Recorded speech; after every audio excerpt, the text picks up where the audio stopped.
Next നമ്മൾ പോയത് ഗുണ കേവിലേക്കായിരുന്നു. മോസ്റ്റ് വെയിറ്റിംഗ് പ്ലേസ് ആയിരുന്നു അത്. കൊടൈക്കനാലിലേക്ക് പോവുക എന്ന പ്ലാൻ ഇട്ടപ്പോൾ തന്നെ ഗുണ കേവ് ആയിരുന്നു എൻ്റെയൊക്കെ മൈൻഡിൽ എക്സൈറ്റ്മെൻ്റ് ആയിട്ടുള്ളൊരു കാര്യം. ഞാനൊക്കെ ഒരുപാട് തവണ ഈ പടം കണ്ടിട്ടുണ്ടായിരുന്നു. അതായത് നമ്മുടെ മഞ്ഞുമൽ ബോയ്സ്. എനിക്കൊരുപാട് ഇഷ്ടമുണ്ട്. പക്ഷേ അതിൽ കൂടുതൽ നമുക്ക് ഒരു പ്രാവശ്യം രണ്ട് പ്രാവശ്യമൊക്കെ ഒരു പടം കാണാൻ ഇൻട്രസ്റ്റ് ഉള്ളൂ. പക്ഷേ അതല്ല, നമ്മുടെ ഇവിടെ സാത്തിക്ക് എന്ന് പറഞ്ഞു കഴിഞ്ഞാൽ ഭയങ്കര ഇഷ്ടപ്പെട്ടുള്ളൊരു പടമായിരുന്നു. അതിൽ കുട്ടേട്ടാ എന്ന് പറഞ്ഞിട്ടുള്ള ഒരു വിളി, അഭിലാഷേ, അതൊക്കെ ആ സമയത്ത് ആ സിനിമ ഇറങ്ങിയ സമയത്ത് അല്ലെങ്കിൽ OTTയിലൊക്കെ വന്ന സമയത്ത് സ്ഥിരം കണ്ടിട്ട് ഈ ഡയലോഗ് പറഞ്ഞ് നടക്കുക തന്നെയായിരുന്നു അവൻ. അപ്പോൾ അവൻ ഓട്ടോമാറ്റിക് ഇത് വയ്ക്കുമ്പോൾ നമ്മളും TV എപ്പോഴും ഇത് കാണുന്നുണ്ടല്ലോ. അങ്ങനെ ഒരുപാട് ഇൻട്രസ്റ്റിംഗ് ആയിട്ടുള്ളൊരു കാണാനായിട്ട് ഒരുപാട് വെയിറ്റ് ചെയ്തിട്ടുള്ളൊരു സ്ഥലമായിരുന്നു അത്. പിന്നെ ഒരു ഫിലിം ഷൂട്ട് ചെയ്തിട്ടുള്ള സ്ഥലത്തേക്ക് പോകുക എന്ന് പറഞ്ഞാൽ അതും ഭയങ്കര ഇൻട്രസ്റ്റിംഗ് ആണല്ലോ. അതുകൊണ്ടാണല്ലോ അവിടെ ഇത്രയും തിരക്ക് എന്ന് പറഞ്ഞു കഴിഞ്ഞാൽ അവിടെ അത്രയ്ക്കും അധികം തിരക്കായിരുന്നു. ഭയങ്കര തിരക്ക് എന്ന് പറഞ്ഞാൽ അത്രയും തിരക്കാണ്.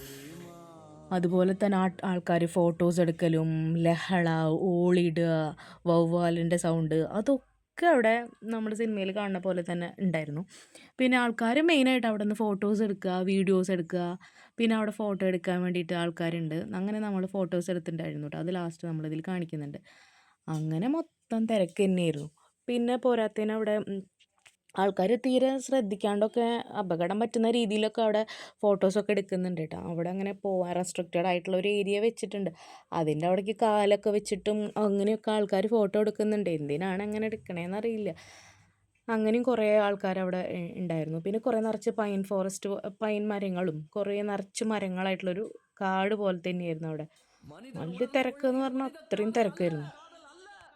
ഈ റോഡിൻ്റെ ഭാഗത്തു നിന്ന് കുറച്ചധികം നടക്കണം ഉള്ളിലേക്ക്. എന്നാലാണ് നമുക്ക് ഈ ഗുണ കേവിൻ്റെ ലാസ്റ്റത്തെ ആ ഒരു സ്ഥലത്തേക്ക് എത്താൻ പറ്റും. കുറച്ചെന്ന് പറഞ്ഞാൽ അത്യാവശ്യം കുറച്ച് നടക്കാനൊക്കെ ഉണ്ട് കേട്ടോ. നടന്ന് നമുക്ക് വയ്യാണ്ടാവും. നമ്മൾ കുറേ ഇതാണ് അതിൻ്റെ നമ്മൾ ലാസ്റ്റ് എൻട്രി ചെയ്യുന്ന ഒരു ഏരിയ. ഇതാണ്. ഇവിടെ കണ്ടില്ലേ നിറച്ച ആൾക്കാർ, എല്ലാ മരങ്ങളുടെ വേരിലും ഒക്കെ നിറച്ച് ഇഷ്ടം പോലെ ആൾക്കാർ. ഇതിൻ്റെ അവിടെ നിന്ന് അങ്ങോട്ട് കുറച്ചും കൂടി ആ മേലേക്ക് കയറിയാലാണ് ശരിക്കും കേവ് അല്ലെങ്കിൽ ഗുഹയോ അങ്ങനെ കൊക്ക എന്നൊക്കെ പറയുന്ന ഒരു ഏരിയ എന്ന് പറയുന്നത്. ഇതിൻ്റെ മേലേക്ക് ഒന്നും കൂടി നമുക്ക് കയറാൻ പറ്റും കേട്ടോ. അവിടെയാണ്. അവിടെ ലാസ്റ്റ് ഗ്രില്ല് വെച്ചിട്ടുണ്ട്. അപ്പോൾ അതിൻ്റെ അവിടെയൊക്കെ നിന്നിട്ടൊക്കെ ആൾക്കാർ കുറേ ഇങ്ങനെയൊക്കെ ഫോട്ടോസ് ഇഷ്ടം പോലെ എടുക്കുകയാണ്. ഫോട്ടോസ് എടുക്കാനും വീഡിയോ എടുക്കാനും തന്നെയാണ് ഇങ്ങോട്ട് കൂടുതലായിട്ട് ആൾക്കാർ വരുന്നതൊക്കെ. സ്ഥലം കാണുക അങ്ങനെയൊക്കെ തന്നെ. അതുപോലെ തന്നെ കുറേ ഇതിൻ്റെ ഈ ഉൾഭാഗത്തായിട്ടും നമുക്ക് ഗ്രില്ലൊക്കെ കണ്ടില്ലേ, ഇതേപോലെ ഇതിൻ്റെ ഉള്ളിൽ നിറച്ച് കേവ്സോ ഗുഹകളോ അല്ലെങ്കിൽ അങ്ങനെയൊക്കെ ആവും. അപ്പോൾ അവിടെയും നിറച്ച് ഗ്രില്ലുകളൊക്കെ ഇട്ടിട്ടുണ്ട്. അങ്ങനെ ലാസ്റ്റ് അവസാനം ഞങ്ങൾ അവിടെ നിന്ന് ഒരു ഗ്രൂപ്പ് ഫോട്ടോ, ഞങ്ങളെല്ലാവരും കൂടി നിന്നിട്ടുള്ളൊരു ഫോട്ടോ ഒക്കെ എടുത്തിട്ട് ഞങ്ങൾ അവിടെ നിന്ന് മടങ്ങി.